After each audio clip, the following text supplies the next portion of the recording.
E dunque l'Ancragas Calcio è stata ufficialmente inserita nel girone D del campionato di promozione. Domenica 21 settembre i biancazzurri giocheranno in trasferta ad Aragona per la Coppa Italia di promozione. La partita di ritorno all'Essaneto il 1 ottobre. Domenica 28 settembre inizia il campionato. Il calendario non è stato ancora ufficializzato. Le interviste al direttore generale Giancarlo Rosato, al direttore sportivo Tino Lungo e all'allenatore Sebbi Catania. Direttore, è arrivata questa notizia del ripescaggio, sarà campionato di promozione, girone D, se l'aspettava? Ma per noi il fattore dell'attribuzione del girone è stato un fatto sempre indifferente.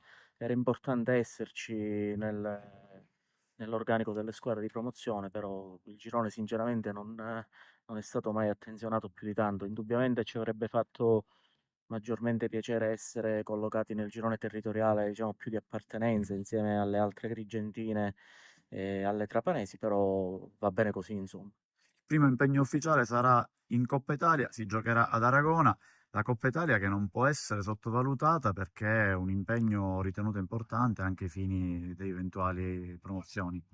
Assolutamente sì, la Coppa Italia in promozione conta come il campionato, perché è una delle porte di accesso al campionato di eccellenza. La vincitrice della Coppa Italia ha diritto di essere promossa al campionato superiore, quindi non è una competizione da sottovalutare né tantomeno da considerare secondaria rispetto agli impegni in campionato, e se proprio la vogliono dire tutta, è una competizione che si svolge in 8 partite, le prime delle quali andata e ritorno, e quindi merita tutta la nostra migliore attenzione. Si è fatto un'idea di questo girone D, delle squadre che sono inserite in questa griglia?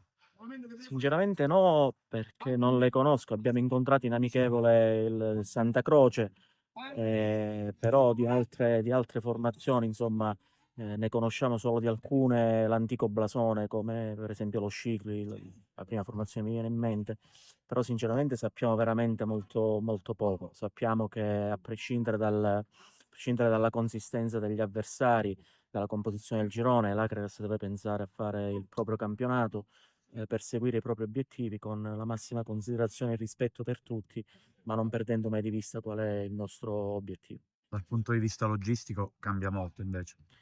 Dal punto di vista logistico, sì, cambia molto perché le trasferte saranno decisamente più lunghe, però è un sacrificio che ci sentiamo comunque di fare in questo quadro di ripartenza che non può che vederci i protagonisti.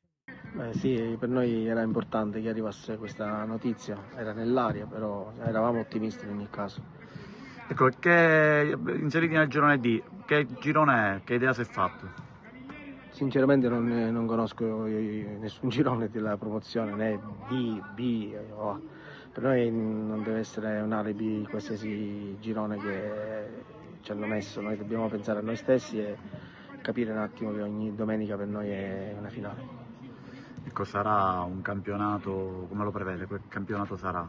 Ma il calcio dalla terza categoria in su, quando c'è il campo che parla non c'è squadra che può dire oggi ho vinto.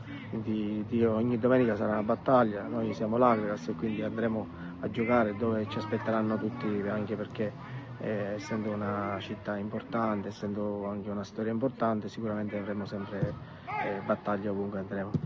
Allora, la rosa dell'Acragas è al completo, ci sono state delle novità, dopo la fase di rodaggio c'è stata ancora una scrematura, se ne vuole parlare? Ah sì, ma quasi sì, fisiologico perché cominci con 27, 28, 29 giocatori e poi piano piano vai a creare praticamente quell'organico che poi alla fine deve mantenersi almeno fino a dicembre e poi magari vedere di nuovo qualcosa. Qualche giocatore è andato via per motivi anche familiari perché c'è stato qualche piccolo problema in casa, magari la lontananza, e quindi non abbiamo trattenuto chi magari aveva qualche piccolo problema di questo genere, però siamo stati pronti in ogni caso, che sapevamo le circostanze e quindi ci siamo mossi e abbiamo rimpiazzato. Ecco, qui ci si allena ogni giorno, allenamenti fitti, impegnativi, si lavora tanto. Qualcuno ha deciso quindi di andare via. Chi sono questi nomi, se li possiamo fare? È andato via Stefano Piazza perché aveva qualche problema, visto che noi facciamo 5 allenamenti alla settimana come normalmente fanno anche in eccellenza in Serie D, in promozione so che ne fanno 3 in 8 squadre, quindi lui, vedendo anche da una situazione di lavoro, gli veniva molto difficile conciliare il lavoro e quindi noi purtroppo non possiamo pensare a questo, dobbiamo pensare solamente che il mister deve avere una squadra competitiva e di allenarsi 5 volte alla settimana e lui, il ragazzo, insomma, ha voluto dirci che non ce la faceva e quindi non l'abbiamo lasciato andare. Amore è un problema legato alla famiglia, sono di Parma e quindi aveva qualche problema, la ragazza è incinta, cominciava a creare qualche problema anche a livello di famiglia perché non avendo nessuno qua si sono fatti diciamo, dei conti e quindi il ragazzo ha detto se a malincuore l'abbiamo accettato diciamo, il fatto che lui voleva andare via, poi per il resto non si è rimasto intatto come tutti gli altri. Allora, mister, promozione, era quello che volevamo, quello che ci aspettavamo. Girone D, che campionato sarà? Guarda, noi volevamo fortemente questa promozione, per cui i gironi per noi erano tutti uguali. Siamo contenti, siamo soddisfatti, abbiamo lavorato duramente. Ora inizia il calcio vero. Prima partita di Coppa Italia abbiamo un osso duro che è l'Aragon, una società che ha fatto benissimo l'anno scorso e che si è organizzata altrettanto bene pure quest'anno. Qui abbiamo abbastanza serenità, però consapevoli di quello che dobbiamo fare. Tra l'altro in Coppa Italia bisogna fare sul serio perché la Coppa Italia dà i punti per poter anche ambire alla promozione. Coppa Italia è una competizione a cui ci teniamo moltissimo, a prescindere dal fatto che ti dia la promozione diretta, però perché l'Agragas non può guardare nessun tipo di partita e di competizione con superficialità. Sappiamo quello che dobbiamo fare, ne siamo più che convinti.